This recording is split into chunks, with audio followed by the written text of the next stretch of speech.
సెప్తియగేసిమ ఆదివారపు ఆరాధన మనం జరిగించుకున్నాం. ఆ తర్వాత సెక్సాగేసిమ ఆదివారపు ఆరాధన జరిగించాం. ఇప్పుడు క్వింక్వాగేసిమ ఆదివారం అనగా సెప్తి అనగా 70, సెక్సా అనగా 60, క్వింక్వా అనగా 50. అంటే ఇంచుమించు సుమారు 50 దినాలు మనకి ఈస్టర్కి మిగిలిందని ఈ ఆదివారపు ఉద్దేశం. అయితే ఈ ఆదివారానికి మరొక ప్రత్యేకత ఉంది. అదేంటి అని అంటే, లెంట్లోనికి అనగా క్రీస్తు శ్రమానుభవ ధ్యానాల్లోనికి మనల్ని నడిపించడానికి చివరి ఆదివారం. ఈ ఆదివారం అనంతరం మనం రేపు బుధవారం నుంచి 40 దినాల క్రీస్తు శ్రమానుభవపు ధ్యానాల్లోనికి వెళ్తూ ఉంటాం.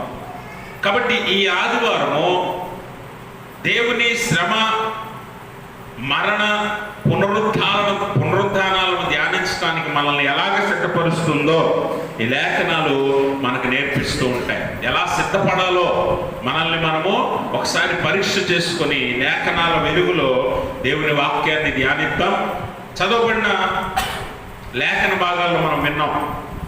పాత నిబంధన పాఠ్యభాగముగా యెషయా గ్రంథం 35వ అధ్యాయము 3 నుంచి 7 వరకు ఉన్న లేఖన భాగాన్ని, పత్రిక పాఠ్యభాగముగా అపోస్తలుడైన పేతురు రాసిన మొదటి పత్రిక 3వ అధ్యాయము 18 నుంచి 22 వరకు ఉన్న లేఖన భాగాన్ని, అలాగే సువార్త పాఠ్యభాగముగా యోహాను సువార్త 12వ అధ్యాయము 23 నుంచి 36 వరకు ఉన్న లేఖన భాగాలను చదివాము. ఈ లేఖన భాగాల నుంచి ఈరోజు దేవుని వాక్యము మనం ధ్యానం చేద్దాం. ఈ 3 లేఖల భాగాల నుంచి నేను మీకు నేర్పించాలి అని అనుకుంటున్న అంశము, దేవుణ్ణి సేవిస్తే ఏమవుతుంది, దేవుణ్ణి సేవిస్తే ఏమవుతుంది, దేవుణ్ణి ఆశ్రయిస్తే ఏమవుతుంది, ఆయనను కొలిస్తే ఏమవుతుంది అనే విషయాన్ని మనం గమనించాలి. ఎందుకనంటే చదువుకున్న పాత నిబంధన పాఠ్యభాగము యెషయా గ్రంథము 35వ అధ్యాయము 3 నుంచి 7 వరకు ఉన్న లేఖన భాగాలు ఒక 3 ప్రాముఖ్యమైన విషయాలను విశ్వాసులైనటువంటి మనకు నేర్పిస్తూ ఉన్నాయి. ఆ 3 ప్రాముఖ్యమైన విషయాలు మనము నేర్చుకోగలిగితే విశ్వాసంలో ఒక మెట్టు పైకెక్కిన వారం అవుతాం. ఎందుకనంటే యెషయా గ్రంథంలో చెప్పబడిన ఈ లేఖనము ఇశ్రాయేలీయులకు ధైర్యాన్ని ఇవ్వటానికి, భరోసాని ఇవ్వటానికి చెప్పబడ్డాయి. దేవుడు వారి పక్షంగా ఉన్నాడు అని చెప్పటానికి ప్రవక్త ద్వారా దేవుడి మాటలు పలికిస్తూ ఉన్నాడు. అందుకనే ఇక్కడ చెప్పబడిన 3 పాఠాలు మనం నేర్చుకోవాల్సిన అవసరం ఉంది. అదేంటి అంటే, యెషయా గ్రంథంలో మొట్టమొదటి పాఠం నువ్వు నేర్చుకోవాల్సిన, ఒక విశ్వాసిగా దేవుని బిడ్డగా నువ్వు నేర్చుకోవాల్సిన మొదటి పాఠం ఏంటో తెలుసా? దేవుడు నీకు బలహీనతలో బలమిచ్చే దేవుడు, బలహీనతలో బలాన్నిచ్చే దేవుడు. ఎందుకు ఈ మాట యెషయా ప్రవక్త తెలియజేస్తున్నాడంటే, చూడండి 35వ అధ్యాయము 3వ వచనం, సడలిన చేతులను బలపరచుడి, తొట్టిల్లు మోకాళ్ళను దృఢపరచుడి, తత్తరిల్లు హృదయాలతో ఇట్లనుడి, భయపడక ధైర్యముగా ఉండండి. గమనించండి, దేవుడు మనకి మొట్టమొదటిగా విశ్వాసులైనటువంటి ఆయన బిడ్డలైనటువంటి వారికి ఆయన ఇస్తున్న వాగ్దానం ఏంటి అంటే, బలహీనతలో మనకి ఏమిస్తాడట? దేవుడు బలాన్ని ఇస్తాడు. సడలిన చేతులు, తొట్టిల్లిన మోకాళ్ళు దేనికి సాదృశ్యం అండి? బలహీనతకు సాదృశ్యం.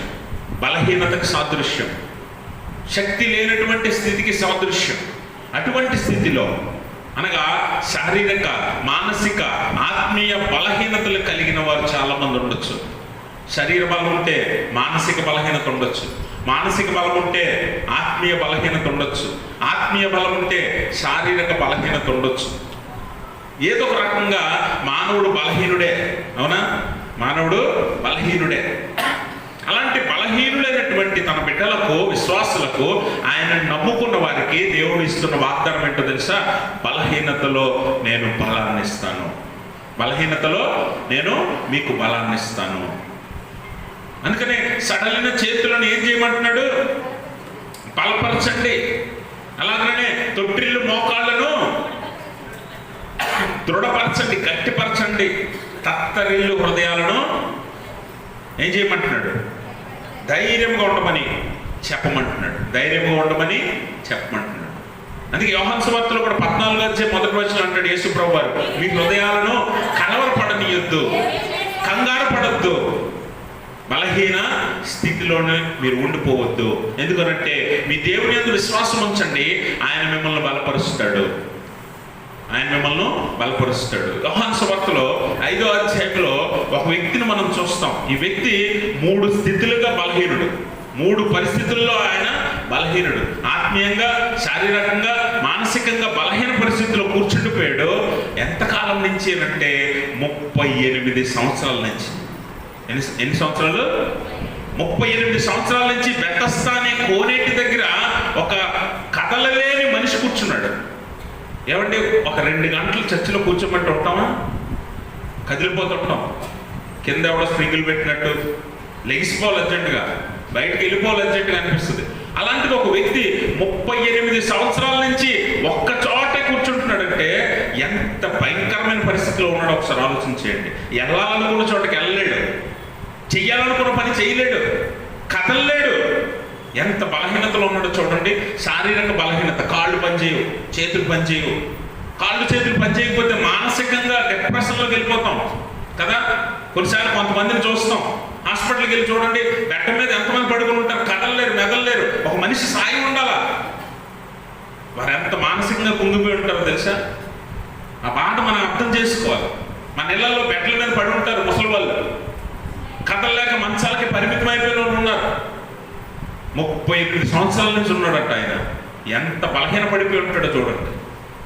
శారీరక బలం లేదు, మానసిక బలం లేదు, ఆత్మీయంగా ఇంకా విశ్వాసమే లేదు. ఆత్మీయంగా కూడా బలహీన పడిపోయాడు. ఎందుకంటే నాకు ఎవరు లేరు అనుకుంటున్నాడు, నాకెవరు లేరు. ఒంటరి అనే ఆలోచన వచ్చేసింది. చాలాసార్లు మనం గమనిస్తాం, మన ఇళ్లలో కొంతమంది రోగులై ఉన్నప్పుడు, అనారోగ్యంతో బాధపడుతున్నప్పుడు ఒంటరిగా విడిచిపెట్టకండి. ఎందుకు తెలుసా? వారిని వదిలేసి మనము మన పనుల్లో మనం ఉన్నప్పుడు, లేకపోతే మనము వారితో ఏం కూర్చుంటాం, వస్తాం, వాళ్ళు కూర్చున్నారు కదా మనం ఉండలేము కదా అనుకుంటాం మనం. కానీ వారు ఒంటరిగా ఫీల్ అయ్యి ఒంటరిగా భావిస్తారు. అలాంటప్పుడు ఆత్మీయంగా కూడా వారి విశ్వాసం చెడిపోతుంది. శారీరక బలహీనత వారికి ఉంటుంది. అలాగే మానసికంగా కుంగిపోతారు. అలాంటి వ్యక్తి ఇక్కడ కూర్చున్నాడు, ఎవ్వరూ లేరు అనుకుంటాడు. చూడండి, యోహాను సువార్త 6వ అధ్యాయం 6వ వచనం చదవండి. 5వ అధ్యాయం 6వ వచనం. యేసు వాడు పడి ఉండట చూచి, నేను చదువుకుంటాను లేకపోతే ఒకరు చదవండి. యేసు వాడు పడి ఉండట చూచి, వాడప్పటికి బహుకాలం నుండి ఆ స్థితిలో ఉన్నాడని ఎరిగి. మీరు గమనించండి, స్వస్థపడగోరుచున్నావా? ఈ మాట బెడ్ మీద, హాస్పిటల్ బెడ్ మీద ఉన్నోడికి ఎంత బలాన్ని ఇస్తుందో చూడండి. ఈ మాట మంచానికి పరిమితం అయిపోయిన వాడికి ఎంత శక్తినిస్తుంది, ఉత్సాహాన్ని ఇస్తుంది. ఒకసారి ఆలోచన చేయండి. ఎప్పటి నుంచో నీకు సమస్య ఉంది, ఆ సమస్యల నుంచి నువ్వు విడిపించబడాలని ఆశ కలిగి ఉన్నప్పుడు దేవుడు నిన్ను అడిగితే నీకు ఎంత సంతోషం కలుగుతుంది. మీరు గమనించారా? అక్కడ స్వస్థపడగోరుచున్నావా అని యేసు ప్రభువు ఆ వ్యక్తిని అడిగినప్పుడు, ఆ వ్యక్తి స్వస్థపడగోరుతున్నాడు కానీ అని ఎంతకాలం ఎందుకు స్వస్థపడలేకపోయాడో ఆ వ్యక్తి చెప్తున్నాడు. చదవండి తర్వాత. ఆ రోగి, అయ్యా, నీళ్లు దేవదూత వచ్చి నీళ్లు కదిలింపబడినప్పుడు నన్ను కోనేటిలో దింపుటకు నాకెప్పుడూ లేడు. ఒంటరితనం, బలహీన స్థితి, కుంగిపోయిన స్థితి, కదలలేని స్థితి,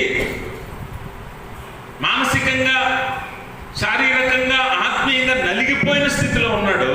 అలాంటి సందర్భంలో యేసు ప్రభువు వెళ్ళి మాట్లాడేసరికి తన బాధ అంతా కక్కుకుంటున్నాడు, తన బాధ అంతా దేవుడికి చెప్పుకుంటున్నాడు. నాకెవడూ లేడు ప్రభువా, దేవదూత వచ్చి కోనేటి నీళ్లు కదిపినప్పుడు నేను స్వస్థపడగోరుతున్నాను కానీ నన్ను ఎప్పుడూ దింపట్లేదు, నాకు దింపడానికి ఎవడూ లేడు అని ఎంతో వేదన, దుఃఖము, బాధతో యేసు ప్రభువు వారికి తన బాధను చెప్పుకుంటున్నాడు. అప్పుడు యేసు ప్రభువు వారు ఏం చేశాడు? మీరు గమనించాలి, ఇక్కడ నీకు బలాన్ని, శక్తినిచ్చేది యేసు ప్రభువు అన్న విషయాన్ని గుర్తుపెట్టుకో. ఆయన ఉంటే చాలు, ఇంకేది అవసరం లేదు. ఇక్కడ మీరు గమనించాలి, దేవదూత నీళ్ళను కదిపినప్పుడు ఎవడందులోకి మొదట దూకుతాడో వాడు స్వస్థపడతాడు కదా. ఇతను 35 సంవత్సరాల నుంచి అదే ప్రయత్నం చేస్తున్నాడు కానీ జరగల. ఎందుకంటే ఇతను కదిలి లేచి అందులోకి దిగేలోపు ఎవరో ఒకరు మొదట దిగేస్తున్నారు. అయితే ఇక్కడ మనం ఆలోచన చేయవలసిన విషయం ఏంటంటే, యేసు ప్రభువు వారు అతన్ని పద అయితే నేను నేలలో దింపుతాను అన్నాడా? అన్నాడా? నేలలో దింపుటకు నాకు ఎవడూ లేడని ఆ రోగి చెప్పినప్పుడు యేసుప్రభు వారు ఏమన్నాడు? నీవు లేచి నీ పరుపెత్తుకొని నడుమని చెప్పగా చాలండి, అక్కడ ఆపండి. యేసుప్రభు వారు ఏం చెప్పాడు? పద నేను దింపుతాను, ఎవడు నీకు లేడు కదా నేలలో దింపడానికి, నేను దింపుతాను అనట్లా. యేసుప్రభు వారు ఏమంటున్నాడంటే లేచి నీ పరుపెత్తుకొని నడువు. మీరు గమనించాలి, యేసుప్రభు నీళ్ళలో దింపు కూడా స్వస్థపరచవచ్చు. అవునా? అవునా కదా? యేసుప్రభు నీళ్ళలో దింపి దేవదూతకు ఆజ్ఞయిస్తే లేకపోతే దేవదూతను పంపిస్తే ఖచ్చితంగా అక్కడ స్వస్థత జరిగిపోతుంది. కానీ యేసుప్రభు నీళ్ళలో దింపకుండా నువ్వు లేచి నీ పరుపెత్తుకొని నడువు అని ఎందుకు చెప్పాడు తెలుసా? ఇక్కడ కేవలం ఆ వ్యక్తికి కావాల్సింది శారీరక స్వస్థత కాదు. ఆయన ఎలా నలిగిపోయి ఉన్నాడో యేసుప్రభు వారికి అర్థమైంది. ఆయన ఎలా నలిగిపోయి ఉన్నాడు? శారీరకంగా, మానసికంగా, ఆత్మీయంగా 3 రకాలుగా నలిగిపోయి ఉన్నాడు, బాధపడుతున్నాడు, దుఃఖపడుతున్నాడు. ఇప్పుడు అతనికి కావాల్సింది 3 రకాలుగా స్వస్థత, 3 రకాల బలం, 3 రకాలుగా శక్తి కావాలి అతనికి, కేవలం శారీరక శక్తి కాదు. అందుకే యేసుప్రభు ఏం చెప్తున్నాడంటే నీవు లేచి నీ పరుపు ఎత్తుకొని నడువు. ఈ మాటలో మనం గమనించవలసిన విషయం ఏంటంటే నీకెందుకు నేనున్నాను అనే ధైర్యం దేవుడు ఇస్తున్నాడు.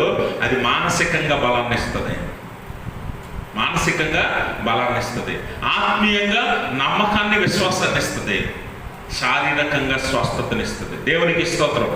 అందుకని ఆ మాట ఆయన నీటిలో దింపకుండా ఇంకేది చేయకుండా ఆయనతో మాట్లాడుతున్నాడు దేవుడు.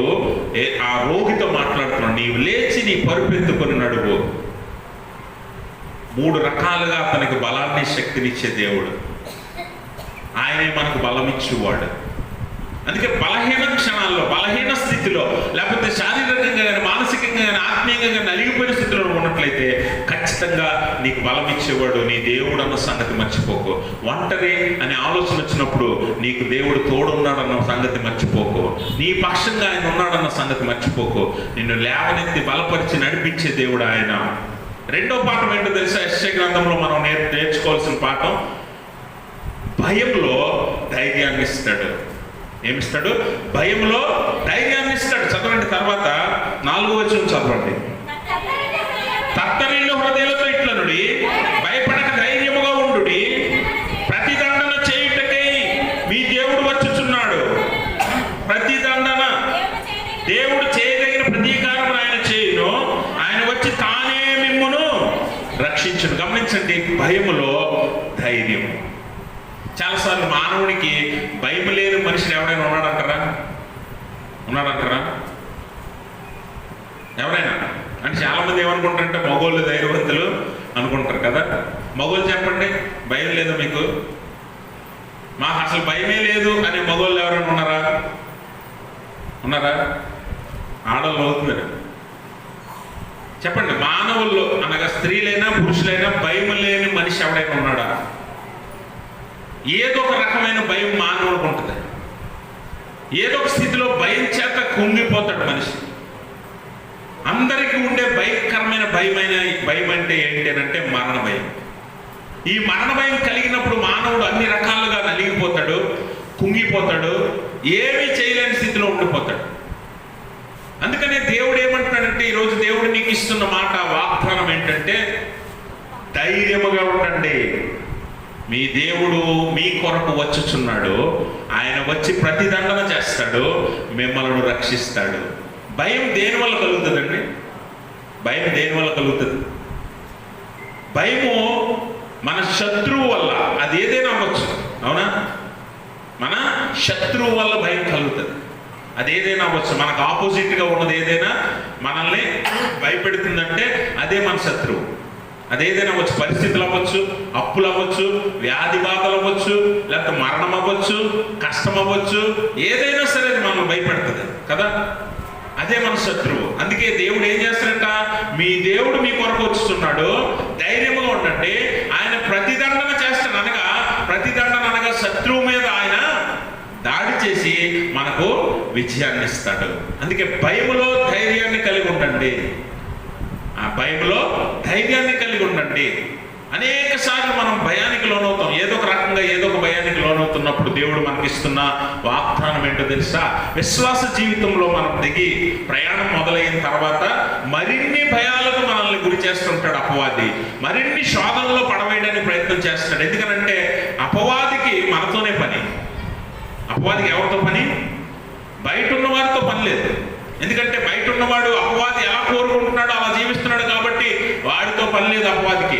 అపవాది డ్యూటీ, అపవాది పని అంతా ఎక్కడంటే చర్చిల్లోనూ, ప్రార్థనలు చేసే దగ్గర, పాటలు పాడే దగ్గర, దేవుడిని ఆరాధించే దగ్గర, దేవుని మీద ఆధారపడి నడిచే విశ్వాసుల ఇళ్లలో ఉంటాడు అపవాది.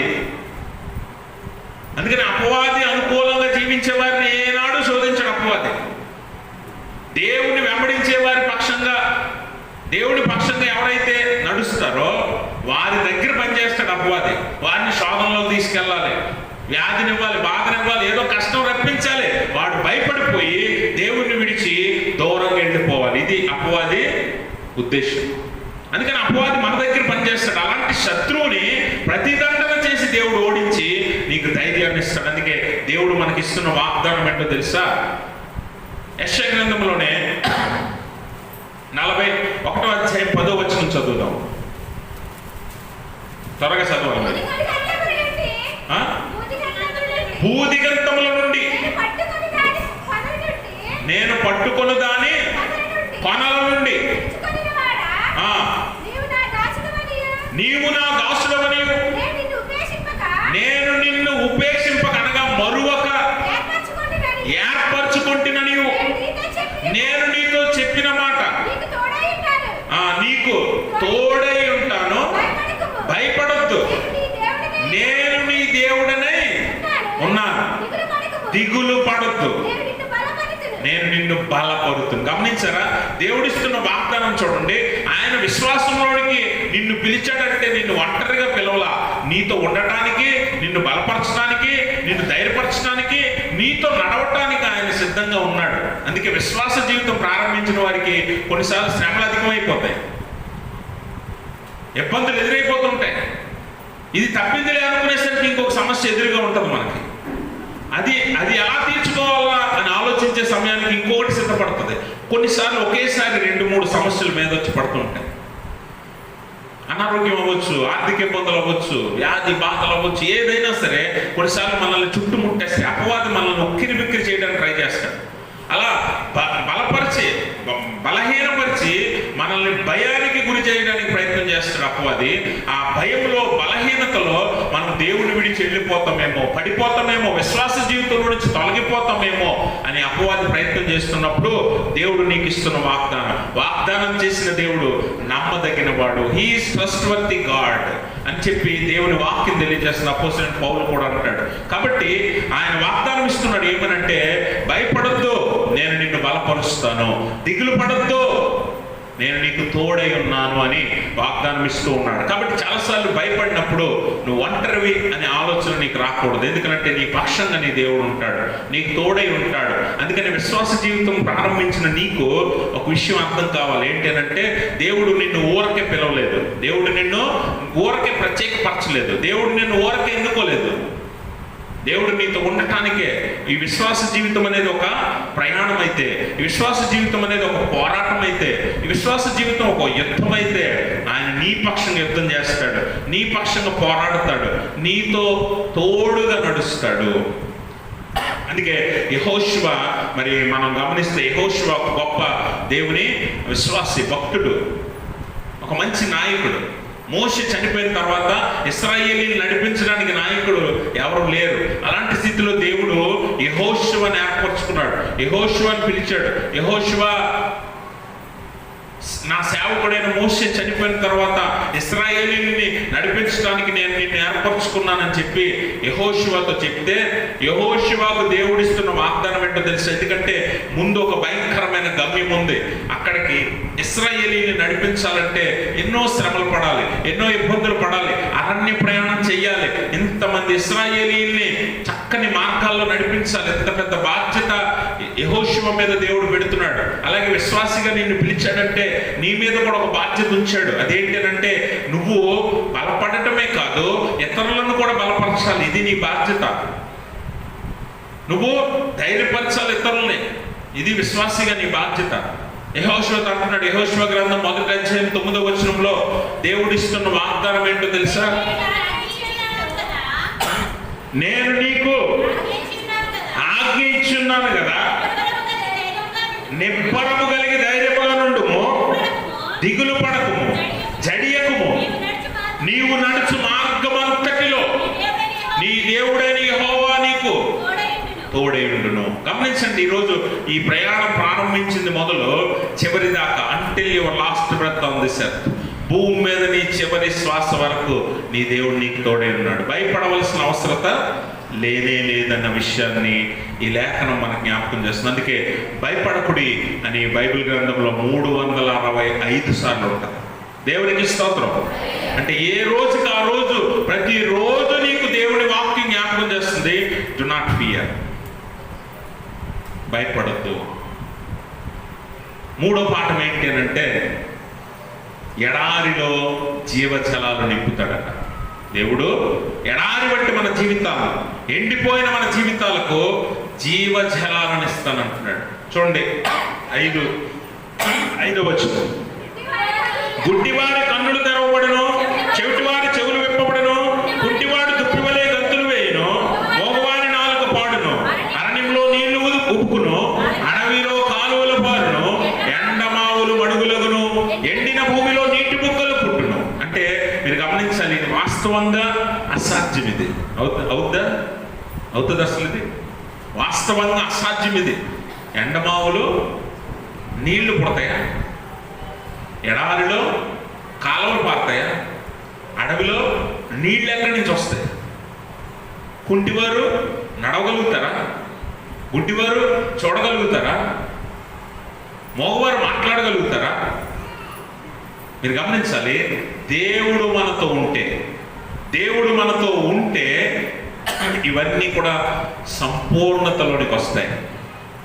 అంటే మనకి ఏ లోపం ఉందో, ఏ బలహీనత ఉందో, ఏ భయం ఉందో అవన్నీ తీసేసి మన జీవితాన్ని సమృద్ధితో, సంపూర్ణతతో నింపుతానని దేవుడు వాగ్దానం ఇస్తున్నాడు. ఇది సర్వసాధారణంగా ఇక్కడ జరగదు. ఎప్పుడైతే యేసు ప్రభువు వారు భూమి మీద శరీరధారిగా నడిచాడో, నడయాడి మన మధ్య తిరిగాడో, అప్పుడు జరిగింది. అందుకే మత్తయి సువార్త 11వ అధ్యాయం 5వ వచనంలో అంటాడు, మత్తయి సువార్తికుడు ఒక మాట జ్ఞాపకం చేస్తున్నాడు. ఏం చదవండి, గుడ్డివారు చూపు పొందుచున్నారు, కుంటివారు నడుచుచున్నారు, కుష్ఠరోగులు శుద్ధులగుచున్నారు, చెవిటివారు వినుచున్నారు, చనిపోయిన వారు లేపబడుచున్నారు. గమనించాలి, ఇవన్నీ ఎప్పుడు జరిగాయి? యేసు ప్రభువు వారు భూమి మీద శరీరధారిగా తిరిగినప్పుడు జరిగాయి. అనగా ఇవి నెరవేరగలవు. ఎవరి వల్ల? దేవుని వల్ల మాత్రమే, మానవుల వల్ల అవ్వదు. మానవుడు ఎప్పుడు కూడా ఒక కుంటివాడిని నడిపించలేడు, ఒక గుడ్డివాడికి చూపు తెప్పించలేడు, లేకపోతే చనిపోయిన వాడిని లేపలేడు, ఎడారిలో నీళ్లు రప్పించలేడు. ఇది మానవుని వల్ల కాని పని. కానీ మనం గమనించాలి, దేవుడు భూమి మీద నడిస్తే ఇది జరిగింది. అయితే ఇది మళ్ళీ ఎప్పుడు జరుగుతుందంటే దేవుడు నీకు ఇచ్చిన వాగ్దానం ఉందే, వాగ్దానం ఏంటి? నిత్య జీవం ఇస్తా అంటున్నాడు. ఆ నిత్య జీవం అనే వాగ్దానంలో ఇది నెరవేరుతుంది, పరలోకంలో నెరవేరుతుంది అన్న విషయాన్ని మనం గమనించాలి. మీరు గమనించారా? మరి లోకసువార్త 16వ అధ్యాయంలో మనం గమనిస్తే మన జీవితాల్లో కొన్ని బలహీనతలు, కొన్ని రోగాలు ఎప్పటికీ పోవు కదా. కొంతమందికి బీపీలు ఉంటాయి, కొంతమందికి షుగర్లు ఉంటాయి, కొంతమందికి హృదయ రోగాలు ఉంటాయి, కొంతమందికి క్రానిక్ డిసీజెస్ ఉంటాయి, ఎప్పటికీ తగ్గని ఉంటాయి. అప్పుడు అనుకోవచ్చు, మరి కుంటివారు, గుడ్డివారు వీళ్ళందరూ కూడా చూపు పొంది నడిచి తిరుగుతున్నారు, మాట్లాడుతున్నారు అని అంటే, మరి నాకున్న జబ్బు ఎప్పుడు తగ్గుతుంది ప్రభా అని నువ్వు అడగచ్చు. అయితే దేవుడు నీకు ఒక జీవితాన్ని వాగ్దానంగా ఇచ్చాడు. అది ఇక్కడ కాదు. అందుకే కొంతమంది కొన్ని రోగాలు తగ్గవు. కొన్నిసార్లు అవసరమైతే దేవుడు అద్భుతాలు చేస్తాడు. అందుకే శాస్త్రుల పరిచయులు ఆయన అడుగుతారు, మాకు ఒక సూచక్రియ చూపించు ప్రభా అని అడిగితే ఆయన అంటాడు, యోనాను గురించిన సూచక్రియ తప్ప మీకు ఏది కూడా చూపించబడదు. ఎందుకంటే మీరు కోరుకుంటే జరగడం కాదు, దేవుడు అనుకుంటే అవుతుంది. అందుకే ఎక్కడ జరగాలి అక్కడ జరుగుతుంది, ఎక్కడ జరగకూడదు అక్కడ జరగదు. చాలా మందికి రోగాలు ఉంటాయి కదా, ఇవి తక్కువ. అంత మాత్రాన దేవుడు నీకు ఇచ్చిన వాగ్దానం నిరర్థకం అవ్వదు. జీవితాన్ని వాగ్దానం ఇచ్చాడు. అది ఎప్పుడు తెలుసా? After death.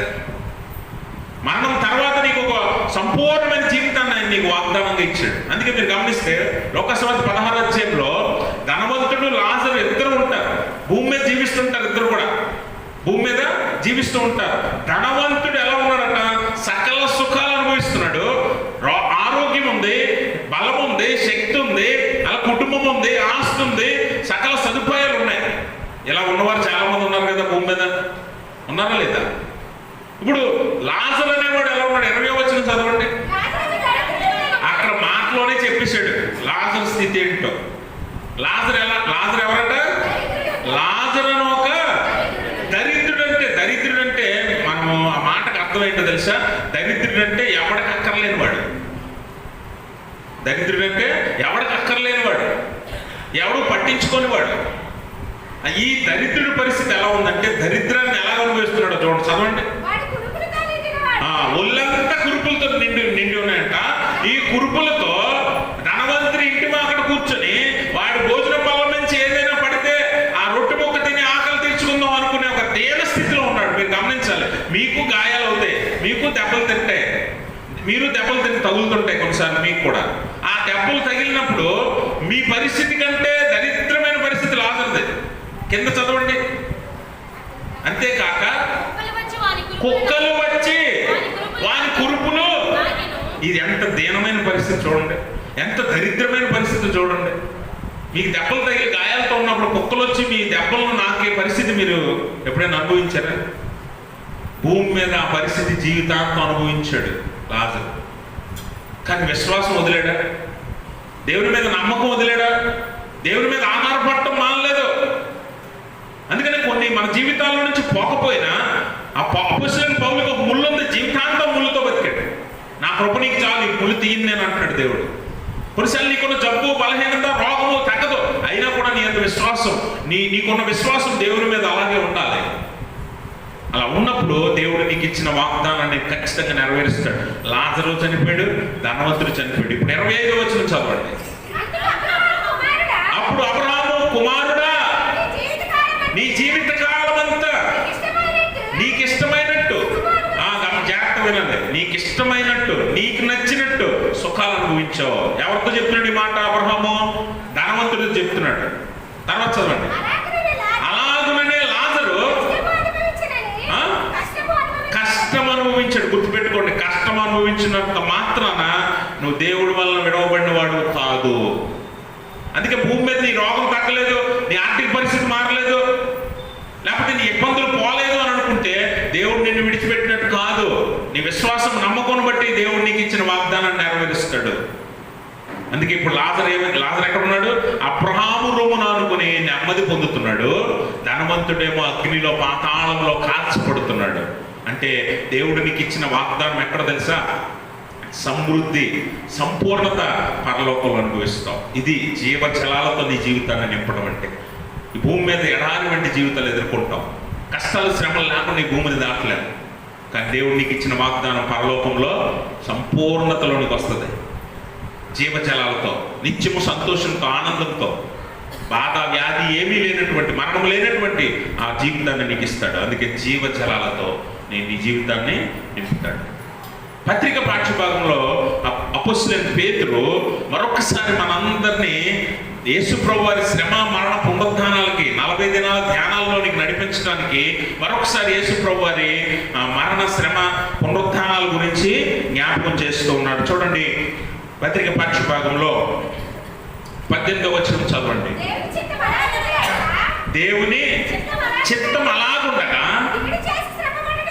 కీడు చేసి శ్రమ పొందుట కంటే మేలు చేసి శ్రమ పడుట బహు మంచిది. మీరేం చదువుతున్నారు? పేతురు పత్రిక 3వ అధ్యాయం 18వ వచనం. అదేనా? చదవండి. ఏలయనగా మనలను దేవుని యొద్దకు తెచ్చుటకు అనీతిమంతుల కొరకు నీతిమంతుడైన క్రీస్తు శరీర విషయంలో చంపబడి, ఆత్మ విషయంలో బ్రతికింపబడి, పాపముల విషయంలో ఒక్కసారే శ్రమపడి. గమనించండి, ఇక్కడ క్రీస్తు నీకు విజయాన్ని ఇవ్వటానికి, నీ జీవితాన్ని గెలిపించటానికి ఒక్కసారి సర్వమానవాళి కోసం ప్రాణం పెట్టాడంట. మనం ఎలాంటి వారు అంట? అనీతిమంతులు అంట. అందుకే పేతురు ఇక్కడ ఏం జ్ఞాపకం చేస్తున్నాడంటే యేసుప్రభు వారి శ్రమ, మరణ, పునరుత్థానాలు మళ్ళీ మనకు జ్ఞాపకం చేస్తున్నాడు. మరి కొద్ది దినాల్లో మూడో రోజు బుధవారం మనము భస్మ బుధవారం ద్వారా మరి 40 దినాల శిలువ ధ్యానాల్లోకి వెళ్తాం కదా. దానికి మనల్ని ఆయత్తపరుస్తున్నాడు, సిద్ధపరుస్తుంది లేఖనము. మరి యేసుప్రభు వారి శ్రమ, మరణ, పునరుత్థానాలను మనల్ని జ్ఞాపకం చేస్తున్నాడు. ఎందుకంట ఇదే మనకు మూలం, ఇదే మనకు పునాది. ఎందుకంటే యేసుప్రభు వారి శ్రమ, మరణ, పునరుత్థానం చరిత్ర మాత్రమే కాదు. It is not only a history, it is the foundation of Christianity. క్రైస్తవ్యానికి పునాది వంటిది. ఇది లేకపోతే క్రైస్తవ్యం లేదు. అందుకే పౌలు అంటాడు, ఒకవేళ క్రీస్తు పునరుద్ధానం చెందని ఎడల మేము ప్రకటించుతున్న సువార్త వ్యర్థమే. పాస్టర్గా నేను ఇక్కడ నిలబడి వ్యర్థం, విశ్వాసంగా నువ్వు అక్కడ కూర్చొని వ్యర్థం, ఇన్ని సంఘాలు కట్టడం వ్యర్థం, క్రీస్తును ప్రకటించడం వ్యర్థం అంటాడు అపోస్తలుడైన పౌలు. కాబట్టి if there is no resurrection, gospel is vain అంటాడు, అంటే సువార్త వ్యర్థం అంటాడు. కాబట్టి ఆయన పునరుత్థానాన్ని మన క్రైస్తవ్యానికి పునాదిగా వేసి మనందరికీ విజయానికి ఆశను, నిరీక్షణను కలుగు చేశాడు దేవుడు. అందుకనే ఆయన ఒక్కసారి నీ కోసం, నా కోసం, సర్వమానవాళి కోసం ఆయన ప్రాణం పెట్టాడట. ఎలాగా? మన పాపాలను తీసివేయటానికి శరీరమందు చంపబడి ఆత్మయందు బ్రతికించబడ్డాడట. ఆత్మయందు బ్రతికించబడ్డాడు. Christ died for us once for all. ఒక్కసారి అందరి కోసం ఆయన చనిపోయాడు. మీరు గమనించారు, చాలామంది ఏమంటుంటారంటే ఈ మధ్య కొంతమంది ప్రశ్నలు విన్నాను నేను. అవేంటంటే, ఏమంటే ఎప్పుడో 2000 సంవత్సరాల క్రితం చనిపోయిన యేసుప్రభు వారి రక్తం ఇప్పుడు మిమ్మల్ని రక్షించేస్తుందా? లేకపోతే రేపు ఎప్పుడో పుట్టబోయే పిల్లల్ని కూడా రక్షించేస్తుందా అని కొంతమంది ప్రశ్నలు అడుగుతున్నారు. క్రైస్తవ్యాన్ని ప్రశ్నిస్తున్నారు చాలామంది. మీరు గమనించండి, అందరికి ఒకటే సమాధానం.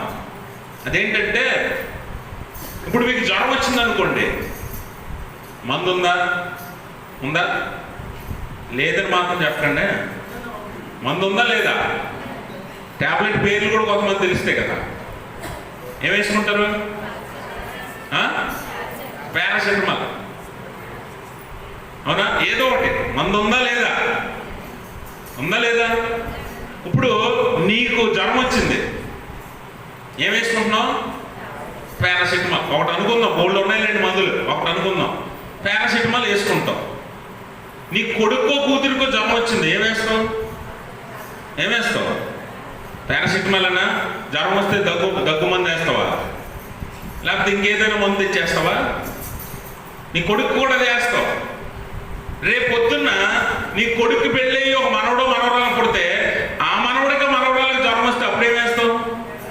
అంటే జ్వరానికి మందు కనిపెట్టబడింది, కనిపెట్టేశారు, ఇంక మళ్ళీ రెండోది కనిపెట్టబడదు, ఆ మందే అందరికి వేస్తాం. అవునా? జ్వరానికి రెమెడీ ఉంది. ఇప్పుడు పాపములు పోవాలి, దీనికి రెమెడీ లేదు. అప్పుడు యేసుప్రభు వారు అనావతారిగా వచ్చి అది చేసిన పని ఏంటంటే వన్స్ ఫర్ ఆల్, అందరికీ ఒక్కసారే ఆయన బలి అర్పణగా ప్రాణం పెట్టింది. ఎందుకనంటే అందరి పాపాలు, అది పుట్టబోయేది అవ్వచ్చు, పుట్టిన నువ్వచ్చు, నీకంటే ముందు చనిపోయిన వారు అవ్వచ్చు, ఎవరి పాపాలైనా తీసివేయగలిగే ఒకే ఒక మందు యేసు ప్రభు వారి రక్తం. ఆయన ప్రాణం పెట్టడం ద్వారా, శిలువ యాగం ద్వారా చిందించబడిన రక్తము అందరికీ మందు. అందుకే యేసుక్రీస్తు రక్తము ప్రతి పాపం నుండి మనల్ని పవిత్రులుగా చేస్తుందని దేవుని వాక్యం తెలియజేస్తుంది. కాబట్టి పుట్టబోయేవారైనా సరే క్రీస్తును నమ్ముకొని ఆయన విశ్వాసంలోనికి వస్తే ఆ రక్తములో ఆయన మనల్ని పరిశుద్ధులుగా చేస్తాడు.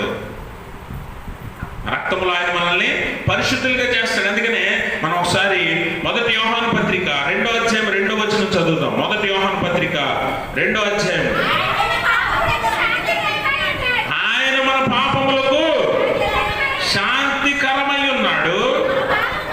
మన పాపములకు మాత్రమే కాదు, సర్వలోకములకు శాంతికరమై ఉన్నాడు. శాంతికరమై ఉన్నాడు అన్న దాని మీద 4 అనే నెంబర్ ఉంది తెలుసా? పుట్టినోట్లో ఏముంది చూడండి, ప్రాయశ్చిత్తమై ఉన్నాడు.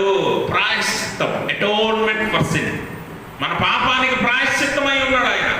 ఇప్పుడు ఆయన లేకపోతే మన పాపం తీసివేయబడదు. పరిహారం అంటాం కదా, శాంతి చేయాలి అంటుంటారు కొంతమంది. శాంతి చేయడం అంటే ఏంటి? పరిహారం అంటే ఏంటి? ప్రాయశ్చిత్తం అంటే ఏంటి? అందుకని యేసుప్రభువు ఏం చేశాడట? మనందరి పాపంలోకి ఆయన ప్రాయశ్చిత్తమై ఉన్నాడు, ఆయన శాంతికరమై ఉన్నాడు. మనకే కాదు, సర్వ లోకమునకు శాంతికరమై ఉన్నాడని యోహాను భక్తుడు తెలియజేస్తున్నాడు. కాబట్టి ఆయన రక్తము చిందించబడకపోతే మనకు పాప విమోచన లేదు. కాబట్టి అందును బట్టి ఆయన ఏం చేశాడంటే మరణమై పునరుత్థానం అయ్యాడు. ఆయన ఇప్పుడు మనకు విజయాన్ని ఇచ్చాడు. ఆ విజయము పొందే వరకు మనకు ఆశ, నిరీక్షణ కలుగు చేస్తున్నాడు. ఆశతో, నిరీక్షణతో. ఈరోజు కాకపోతే రేపైనా నేను సాధిస్తాను, ఈరోజు కాకపోతే రేపైనా నేను గెలుస్తాను, ఈరోజు కాకపోతే రేపైనా నేను స్థిరపడతాను జీవితంలో అనే ఆలోచనలతోనే ముందుకెళ్తాం ఎవరైనా సరే, అవునా? అది లేకపోతే, ఆశ, నిరీక్షణ, హోప్ లేకపోతే మనిషి బతకలేడు. అందుకే దేవుడు ఏం చేశాడంటే ఆయన గెలిచి, ఆయన మొదట పునరుత్థానమై ప్రథమ ఫలంగా ఆయన లేచి మనందరికి ఒక ఆశ, నిరీక్షణ కలిగించేశాడు. ఏంటంటే you can also defeat the death. నువ్వు కూడా మరణాన్ని గెలవగలవు అనే నమ్మకాన్ని, ఆశను, నిరీక్షణను మనకిచ్చి ఆయన వెళ్ళాడు. ఇప్పుడు ఆయన ఎక్కడున్నాడు? సర్వాధికారి అయి ఉన్నాడు పరలోకంలో. చదవండి, కింద వచనాలు మనం చదివితే 19-20 వచనాలు, 20 వచనం చదవండి. 19 నుంచి. దేవుని దీర్ఘశాంతము పూర్వము నోవహు దినములలో వాడ సిద్ధపరచబడుచుండగా అవిధేయులైన వారి యొద్దకు, అనగా చెరలో ఉన్న ఆత్మల యొద్దకు ఆయన ఆత్మస్వరూపిగానే వెళ్ళి వారికి ప్రకటించాను. ఆ ఓడలో కొందరు, అనగా 8 మంది నీటి ద్వారా. చాలండి, ఇక్కడ ఈ విజయం ఎక్కడి నుంచి ఎక్కడి వరకు ఆపాదించబడుతుందంటే, భూమి మీద పాపం పండిపోయి నరులందరూ చెడిపోయి వెచ్చలవిడిగా పాపం జరుగుతున్నప్పుడు నోవహు కాలంలో దేవుడు అందరిని హెచ్చరించాడట, అందరికీ సువార్త చెప్పాడట, అందరికీ ప్రకటించాడట. ఎవడు నమ్మల. అంత్యదినములు మళ్ళీ వస్తున్నాయి, ఎప్పుడు నమ్మలేదంట. అలాంటి సందర్భంలో దేవుడు ప్రకటించిన మాటలు నమ్మి విశ్వసించి, అదిగో ఆ ఓడలో ఎంతమంది అంట? 8 మంది నీటి ద్వారా రక్షించబడ్డారు. నీటి ద్వారా. ఈ నీరే ఇప్పుడు బాప్తిజమానికి సాదృశ్యం. బాప్తిజం లేకుండా, మారు మనసు పొందకుండా, దేవుని శరీరంలో అవయవాలుగా మారకుండా ఎవడు రక్షణను చూడలేడు. ఆ కాలంలో, నోవహు కాలంలో 8 మంది నీటి ద్వారా అన్నాడు, నీటి ద్వారా రక్షించబడ్డారు. తర్వాత ఇశ్రాయేలీలు కూడా దేవుని నామములో వారు బాప్తిజం పొందారు. 1 కొరింథీ పత్రిక 10వ అధ్యాయం 2వ వచనంలో అంటాడు, మోషేను బట్టి అందరూ మోషేను బట్టి మేఘములోను సముద్రములోను ఏం పొందారు? బాప్తిజం పొందారు. ఇప్పుడు చాలా మంది బాప్తిజం పొందకుండా, నేను సంఘానికి వెళ్తున్నాను, విశ్వాసగా ఉన్నాను, వాక్యం వింటున్నాను, పాటలు పాడుతున్నాను, ప్రార్థన చేస్తాను కాబట్టి నేను రక్షించబడతానేమో అనే భ్రమలో ఉన్నారు. కానీ నీటి ద్వారా బాప్తిజం లేకుండా ఎవడు తండ్రిని చేరలేడు. గుర్తుపెట్టుకోండి. చాలా మంది అంటే శరీర శుద్ధి కాదు, అక్కడ అంటాడు పేతురు, బాప్తిజం అనగా శారీరక శుద్ధి కాదు, శరీరాన్ని కడుక్కోవడానికి కాదు. శరీరాన్ని కడుక్కోవడానికి అయితే ఇంటికి వెళ్ళిపోయి రోజు 4 సార్లు స్నానం చేయి. శరీరాన్ని కడుక్కోవడానికి బాప్తిజం కాదు, మారు మనసు పొందాలి. అపొస్తలుల కార్యాల గ్రంథం 2వ అధ్యాయం 38వ వచనంలో పేతురు అంటాడు, దేవుని రాజ్యం సమీపించుతున్నది కనుక మారు మనసు పొంది పాప క్షమాపణ నిమిత్తము యేసుక్రీస్తు నామమున బాప్తిజం పొందండి. అప్పుడు మీరు పరిశుద్ధాత్మ వరం పొందుతారు. గమనించారా? మారు మనసు పొంది ఏం చేయాలంట? పాప క్షమాపణ నిమిత్తము బాప్తిజం తీసుకోవాలి. పెళ్లి కోసమో, లేకపోతే అర్జెంట్ అవసరం కోసమో, నీ పని కోసమో, సంఘంలో పదవి కోసమో నువ్వు బాప్తిజం తీసుకోవాల్సింది. సభ్యత్వం కోసమో నువ్వు బాప్తిజం తీసుకోకూడదు. దేనికోసం? నువ్వు సంపూర్ణ మారు మనసు పొందాలి. ఆ మారు మనసు ఏంటంటే మెటనోయియా అంటారు గ్రీక్ భాషలో.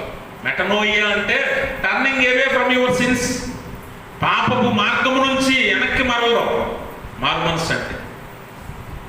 అలా వెనక్కి తిరిగి దేవుడి దగ్గరికి వచ్చినప్పుడు బాప్తిజం ద్వారా రక్షణలోనికి వెళ్తావు. కాబట్టి ఆ బాప్తిజమాన్ని మనస్ఫూర్తిగా మారు మనసు పొంది దేవునిలో నువ్వు తీసుకుని క్రీస్తు శరీరంలో అవయవంగా మార్చబడినప్పుడు రక్షణ అనుభవం నీకు కలుగుతుంది. దాని ఆ రక్షణను నువ్వు మరణం వరకు కాపాడుకోవాలి. అప్పుడు దేవుడు నీకు పరలోక వాగ్దానాన్ని నెరవేరుస్తాడు. విజయాన్ని ఇచ్చి జీవ కిరీటాన్ని నీకు ధరింపచేసి, నా ప్రియ కుమారుడా, నీ కొరకు నియమించబడిన రాజ్యాన్ని స్వతంత్రించుకొని పరలోక రాజ్యాన్ని బహుమానంగా ఇస్తాడు. ఎందుకంటే ఆల్రెడీ ఇప్పుడు ఆయన అక్కడే ఉన్నాడు. మనం నామకార్థంగా మనం ఎంత తెలివైన వాళ్ళు అంటే పాస్టర్ గారికి తెలియదేమో అనుకుని పాస్టర్ గారి దగ్గర బాప్తిజం తీసుకుంటాం పెళ్ళికి. పంతులు గారి దగ్గరికి వెళ్ళి ముహూర్తం పెట్టించుకుంటాం. మంచి తెలివైన వారు ఉన్నారు విశ్వాసం కదా. ఇక్కడ ఆచారమే, చర్చిలో చర్చ ఆచారమే, బయటికి వెళ్ళాక బయట ఆచారమే. మనం అనుకుంటున్నాం ఎవరికి తెలియదేమో అనుకొని. దేవుడు చూస్తున్నాడు. నీ విశ్వాసం ఎంతో, నీ నమ్మకం ఎంతో, నీ భక్తి ఏంటో అన్నీ బయలుపడిపోతున్నాయి దేవుడి దగ్గర. అందుకే ఉంటే ఇటుండు, ఆ లేకపోతే అటుండు. నులివెచ్చని స్థితిలో మాత్రం ఉండకు. ఒక్కటే నమ్ముకుంటే ఒక్కదాన్ని ఖచ్చితంగా నమ్ముకోవాలి. దేవుని వైపా లోకం వైపా ఉంటేటుండు. నమ్మకం కూడా, యథార్థం కూడా, మాట మీద నిలబడి పౌరుషం గల దేవుడు నీ దేవుడు. నీకు పౌరుషం లేదా? ఉంటే రెండు పక్కల తిరగము. పౌరుషం లేని బ్రతుకైతే అటు ఉంటాం ఇటు ఉంటాం, రెండు మాటలు మాట్లాడతాం కదా. చాలా మంది బతుకుతున్నారు. అందుకే దేవుడు అంటున్నాడు, నేను నా నోట నుండి నిన్ను ఉమ్మివేయ ఉద్దేశించుతున్నాను అంటాడు. విడిచిపెట్టేయాలనుకుంటున్నాడు దేవుడు. వదిలేస్తే భ్రష్టత్వం తప్ప ఏం లేదు. కయ్యింది దేవుడు వదిలేసాడు, దేశ దిమ్మరైపోయాడు.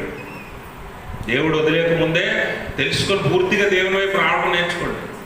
రెండు రకాల ఆచారాలు, అదేమో మనుషుల కోసం, ఇదేమో దేవుడి కోసం అని చేయకు. దేవుడి కోసం ఏం చేసినా అన్నట్టు ఉండాలి. వాళ్ళు ఏమనుకుంటారు, వీళ్ళేమనుకుంటారు, ఇది చేయకపోతే వాళ్ళేమో 10 మంది 10 మాటలు మాట్లాడతారంటే మనుషుల కోసం బతకెప్పుడు, నీ కోసం ఎవడు బతకడు. అందుకే క్రీస్తు మన కోసం ప్రాణం పెట్టాడు. నీ కోసం ఎవడు ప్రాణం పెట్టడు. అంత విలువైన జీవితం ఏమీ కాదు నీది. అందుకే దావీదు అంటాడు, రాజు అంతటి దావీదే, నేను నరుడను కాను పురుగులు అంటున్నాడు. రాజే పురుగైపోతే నువ్వేంటి నేనేంటి కదా. నువ్వేంటి నేనేంటి. నడుస్తుంటే 10 పురుగులు చచ్చిపోతాయి కాళ్ళ కింద పడి. అంతకంటే దారుణమైన బతుకులు మనవి. నీకోసం ప్రత్యేకంగా ఎవడో ఒకడు వచ్చేసి ప్రాణం పెట్టడు. కానీ క్రీస్తు మనల్ని ప్రేమించి మనందరి కోసం ప్రాణం పెట్టాడంటే ఆయన నిన్ను ఎంత ప్రేమించాడో తెలుసుకో. తిరిగి ఆయన్ని కూడా అంతలాగే ప్రేమించాలి. అంతేగాని లోకాన్ని దేవుణ్ణి రెండు వైపులా ఉంటాను, రెండు బతుకులు బతుకుతాను అని అంటే చివరికి ఎటు కాకుండా పోతాం. ఒక సామెత ఉంటుంది కదా, రెండింటికి చెడ్డ చెప్పండి, రెండింటికి చెడ్డ అలా ఉండిపోతాం ఎటు కాకుండా. రెండు పడవల మీద కాలు లేదు. దేవునితో ఉంటే దేవునితోనే నడువు జీవితాంతం, బతికినంత కాలం. లేదంటే లోకంలో కలిసిపో. అంతేగాని అటు ఉంటాను, ఆదివారం ఎక్కడ ఉంటాను, మిగిలిన రోజుల్లో అక్కడ ఉంటాను, చర్చి ఆ దేవుని మాటలు వింటాను కానీ లోక సాంప్రదాయాన్ని ఆచరిస్తాను అన్నట్లు ఉంటే మాత్రం నువ్వు నీ జీవితాన్ని నువ్వే పాడు చేసుకుంటున్నట్టు. అందుకే సర్వాధికారి అయిన దేవుడు పరలోకంలో ఉన్నాడు. గమనించండి, ఆ చివరి 22వ వచనం చదవండి. ఆయన పరలోకమునకు వెళ్ళి దూతల మీదను అధికారుల మీదను శక్తుల మీదను. యేసుప్రభు భూమి మీద ఉండగానే ఒక మాట చెప్పాడు. ఏంటో తెలుసా? నాకు పరలోకములోను భూమి మీద సర్వాధికారం ఇవ్వబడింది. I'm the sovereign God, all mighty God. అంటే సర్వాధికారం అన్నమాట. ఇంకా ఆయనకి లేని అధికారం ఏంటి? లేదు. ఆయనకు లేనట్టే అధికారం ఏది లేదు భూమి మీద. పరలోకంలో కూడా లేదట. దూతల మీద, ప్రధానుల మీద, శక్తుల మీద ఆయన అధికారం ఉందట. అలాంటి దేవుడు పరలోకంలో కూర్చున్నాడు. రేపొద్దున నీ బతుకును ఆయనే నిర్ణయిస్తాడు, తీర్పు తీరుస్తాడు. అందుకే జాగ్రత్తగా మనము దేవుని వైపు ఉండి విశ్వాస జీవితాన్ని జీవిస్తే ఆయన ఇచ్చిన వాగ్దానాన్ని నెరవేరుస్తాడు. ఈరోజు నీకు ప్రతి ప్రార్థన, ప్రతి మొర ఆయన ఆలకిస్తున్నాడు. బలహీనపడ్డవా, బలాన్ని ఇవ్వడానికి రెడీగా ఉన్నాడు. సిద్ధంగా ఉన్నాడు. నీ ప్రార్థన ఆలకిస్తున్నాడు. భయంతో ఉన్నావా? ధైర్యంతో నింపడానికి సిద్ధంగా ఉన్నాడు. ఎండిపోయిన జీవితాలా, లేకపోతే వాడిపోయిన జీవితాలా, జీవితంలో ఏమీ సంతోషం లేదా, నీ జీవితాన్ని సంతోషంతో జీవ జలాలతో నింపుతానంటున్నాడు. నీకు విజయాన్ని ఇస్తానంటున్నాడు. విశ్వాసంలో నడిస్తే ఆయన నీకు ఆశ నిరీక్షణతో పాటు వాగ్దానం చేసిన విజయాన్ని ఇచ్చి పరలోకంలో ఆయనతో పాటు కూర్చోబెట్టుకుంటానంటున్నాడు. అటువంటి గొప్ప వాగ్దానాన్ని దేవుడు నీకు సిద్ధపరుస్తుంటే నువ్వు ఇక్కడ లోక మర్యాదలను ఆచరిస్తూ, లోక సాంప్రదాయాలను వెంబడిస్తూ ఇదే నాకు బాగుంది, ఇదే నాకు సంతోషం అనుకుంటున్నావు కదా. సమయాలు, కాలాలు,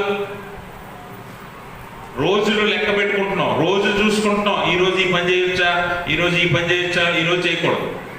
ఏమండి, మంగళవారం అనేవాళ్ళు చాలామంది ఉన్నారు ఇక్కడ కదా. మంగళవారం బయలుదేరకూడదు ఏమండి, శుక్రవారం అది తినకూడదు, ఇది తినకూడదు అనేవాళ్ళు చాలామంది మనలోనే ఉన్నారు. బయట ఏం చూసుకోక్కర్లేదు. ఎంతకాలం నువ్వు ఆచారాలు, రోజులు ఇవన్నీ లెక్క పెట్టుకుంటావు? దేవుడు అన్నిటికీ సర్వాధికారి, అన్నిటికీ అధిపతి. ఆయన ఉన్నాడు, ఆయన చూస్తున్నాడు. కాబట్టి చివరిగా సువార్త భాగంలో కూడా యేసు ప్రభువు మాట్లాడుతూ అంటాడు, కొంతమంది ఆయన చూడటానికి వచ్చిన గ్రీసు దేశస్థులతో అంటున్నాడు. ఆయన గ్రీసు దేశస్థులతో 23వ వచనం చదవండి, 12వ అధ్యాయంలో యోహాను సువార్త. అందుకు యేసు వారితో ఇట్లనెను, మనుష్య కుమారుడు మహిమ పొందవలసిన గడియ వచ్చి ఉన్నది. గోధుమ గింజ భూమిలో పడి చావకుండిని ఎడల. చాలండి. ఇక్కడ యేసు ప్రభు వారు ఈ గ్రీసు దేశస్తులతో, శిష్యులతో మాట్లాడుతున్నాడు. ఏంటంటే ఆయన చేసిన పరిచర్యను బట్టి చివరి క్షణాల్లోకి వచ్చాడు. ఆయన కూడా యేసు ప్రభు వారు కూడా శ్రమ, మరణ, పునరుద్ధానాలను జ్ఞాపకం చేస్తూ మనుష్య కుమారుడు మరికొద్ది దినాలలో మహిమ పొందవలసిన గడియ వచ్చింది అని అంటున్నాడు. అంటే ఆయన ఇండైరెక్ట్ గా యేసు ప్రభు ఏం చెప్తున్నాడంటే, మరికొద్ది రోజుల్లో నేను ప్రాణం పెట్టాల్సి ఉంది, శిలువ మరణం పొందాల్సి ఉంది, రక్తం చిందించాల్సి ఉంది, శిలువ యాగం చేయాల్సి ఉంది అని యేసు ప్రభు చక్కగానే చెప్తున్నాడు. అయితే మనం గమనించాలి, మహిమ పొందవలసిన గడియ. మహిమ పొందవలసిన గడియ దేని ద్వారా వస్తుందట? శిలువ మరణము ద్వారా. శిలువ మరణము ద్వారా మహిమ పొందాలి. అందుకే చివరి మాటలు అంటాడు, మనుష్య కుమారుడు భూమి మీద నుంచి ఎత్తబడిన తర్వాత అనేకులను ఆయన ఆకర్షించుకుంటాడట. అందుకే మీరు గమనించారా, యేసుప్రభు పరిచర్య కాలంలో పుట్టినప్పుడు ఆయన సర్వలోకానికి తెలిస్తే, మరి ఆయన పరిచర్య కాలంలో ఆయన అద్భుతాలు చేశాడు, స్వస్థతలు చేశాడు, గొప్ప కార్యాలు చేశాడు, ఎంతో మందికి సువార్తను ప్రకటించాడు, పరలోక సంబంధమైన విషయాలు బోధించాడు.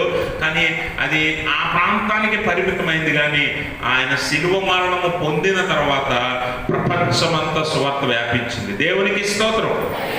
ఆయన శిలువ మరణం పొందిన తర్వాత ప్రపంచ దేశాలన్నింటిలోనూ ఈరోజు క్రీస్తున్నాడు. దేవునికి స్తోత్రం.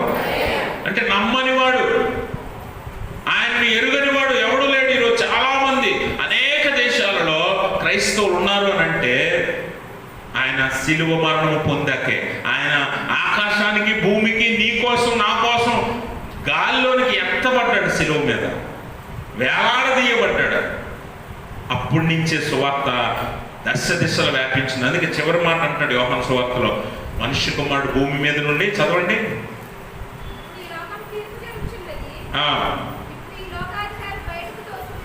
ఇప్పుడు ఈ లోకాధికారి బయటకు, నేను భూమి మీద నుండి పైకెత్తబడిన ఎడల అందరినీ నా యొద్దకు ఆకర్షించుకొందునని ఆయన చెప్తూ ఉన్నాడు. గమనించండి, ఆయన పైకెత్తబడడం అంటే మరణము ద్వారా మహిమ. ఆయనకి ఎంత మహిమ వచ్చిందంటే ఈరోజు ప్రపంచమంతా కూడా ఆయన దేవుడని తెలుసుకున్నంత మహిమ ప్రపంచానికి కలిగింది, తెలిసింది. కాబట్టి ఆయనకు మహిమ దేని ద్వారా వచ్చింది? మరణం ద్వారా. మరణము, ఆయన మరణం చెందడం వల్ల ఆయనకు మహిమ వచ్చింది. దేవుని చిత్తం అదే. ఆ మరణం వల్ల నీకు నాకు రక్షణ వచ్చింది, నీకు నాకు రక్షణ వచ్చింది. ఒకవేళ నువ్వు కూడా మహిమలోకి చేరాలంటే, నువ్వు కూడా మహిమ పొందాలంటే, దేవుని మహిమలోకి వెళ్ళాలంటే నువ్వేం చేయాలంట? అందుకని యేసుప్రభు అంటాడు, గోధుమ గింజ గురించి మాట్లాడతాడు. గోధుమ గింజ భూమిలో పడి ఒంటిగా ఉన్న ఎడల అది చావకుండిన ఎడల ఒంటిగా మిగిలిపోతుంది, చచ్చిన ఎడల విస్తారముగా ఫలిస్తుంది. అంటే ఇప్పుడు నువ్వు చేయాల్సిన పని ఏంటంటే, దేవుడు నీకు నేర్పుతున్న పాఠం ఏంటంటే, నువ్వు మహిమలోకి వెళ్ళాలంటే నువ్వేం చేయాలట? గోధుమ గింజలాగా నీ పాత జీవితాన్ని విడిచిపెట్టాలి. ఎప్పుడైనా మొలక చూసారా? మొలక ఎప్పుడైనా చూసారా? మొలక ఎలా మొలుస్తుందట? మొలక మొలిచేటప్పుడు ఒక గింజ, విత్తనం, ఆ విత్తనము అందులో నుంచి మొలక బయటకు వచ్చేటప్పుడు ఏం చేస్తుందంటే, అది పాత పైన ఈ తొక్కని ఒలుచుకుంటూ బయటకు వస్తుంది కదా. అది ఎదుగుతున్న కొలది, వేర్లు బయటకు తన్నుతున్న కొలది ఆ పాత తొక్క ఊడిపోయి పోతుంది, ఇంకా ఉండదు అక్కడ. మామిడి టెంక చూసారా? మామిడి మొక్కను వేసినప్పుడు మామిడి టెంకలోంచి ఏమొస్తుంది? మొలక వస్తుంది. మొలక వచ్చినప్పుడు ఆ టెంక విడిపోతుంది. అది వేర్లు తన్నగానే ఆ టెంక ముక్కలైతే భూమిలో కలిసిపోతుంది. ఇంకా పాత జ్ఞాపకం అక్కడ ఉండదు, కొత్తగా జన్మిస్తుంది. ఇప్పుడు నీ జీవితంలో కూడా దేవుడు అదే మార్పు కోరుతున్నాడు. అంటే ఈ లోకంలో ఉండే ఏ గుణ లక్షణాలు నీ శరీరంలో ఉండకూడదు, అన్నీ చచ్చిపోవాలి. అందుకనే గోధుమ గింజ భూమిలో పడి చావుకుండి అలా ఒట్టిగా మిగిలిపోద్ది, అలాగే ఉండిపోద్ది అక్కడ. అంటే నీలో ఉన్న స్వార్థం, నీలో ఉన్న అహంకారం, నీలో ఉన్న కోపం, నీలో ఉన్న ద్వేషం, పగ, ప్రతీకారం, ఇవన్నీ చస్తే కానీ నువ్వు బతకవు, కొత్తగా జన్మించవు. ఇవన్నీ ఎప్పుడు చచ్చిపోతాయి?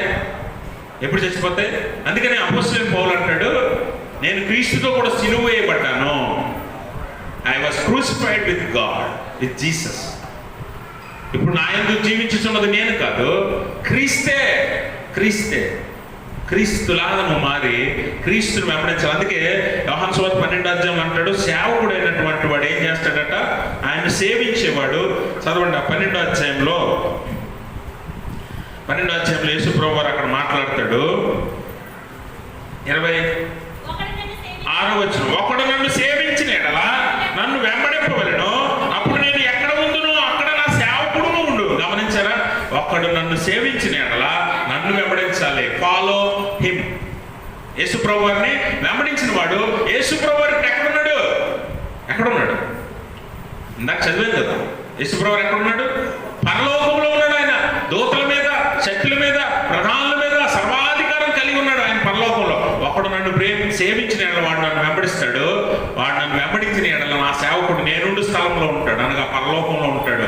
ఆ పరలోకమే నీ గమ్యం.